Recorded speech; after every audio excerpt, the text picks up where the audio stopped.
Alexander Downer live from London. Thanks for joining us, Alexandra. I noticed that under the old laws, today was the day that Britain was supposed to go to an election. Now, the rules have been changed and Rishi Sunak can go any time till January next year, but there's a bit of speculation he might go early. How seriously are people taking that he might go to the polls in June or July?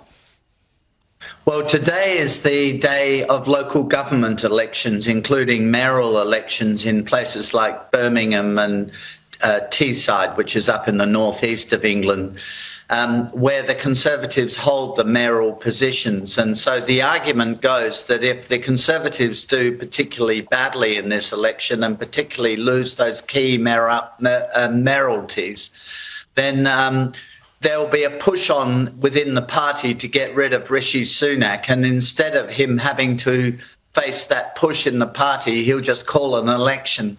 That's the theory. In practice, I don't think any of that is going to happen. I think he will survive until the end of the year when the general election is much more likely to be held. Yeah, it often plays out, doesn't it, in parliamentary systems when there's leadership tension. You suggest, maybe they'll rush off to an election to head it off. We shall watch closely. I want to get your thoughts on the Rwanda policy. He's finally got that through Parliament. That was a hell of a struggle. This is a policy that you helped advise them on. And in many ways, it's copying some core elements of the Pacific solution. He's got it in place. Is it too early to see whether it's going to work at all? Yes, it's way too early. There has been some evidence that the media has been focusing on of asylum seekers fleeing from the UK into Ireland and saying that they're going to Ireland because they don't want to be sent to Rwanda if they remain in the UK. But I think it's far too early to say, and it's going to depend on whether they will actually be able to implement it, because there will be all sorts of further legal appeals, this time to the European Court of Human Rights, which the UK has signed up to.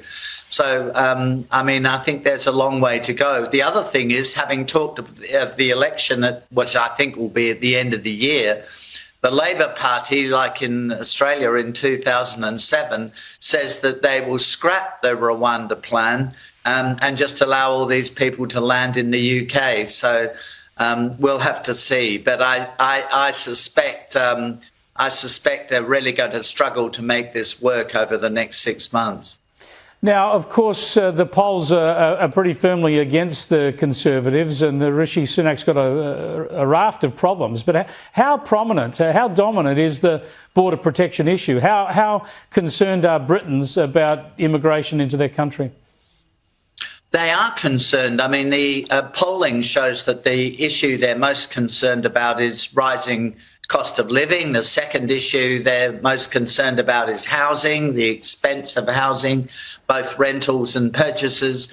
But the third issue they're concerned about is immigration. So it is a very substantial issue. And I suspect as the debate heats up again over the Rwanda plan, just as was the case in Australia back in the early 2000s and in the mid 2010s as well, the public will become really focused on it. Some people hugely against it.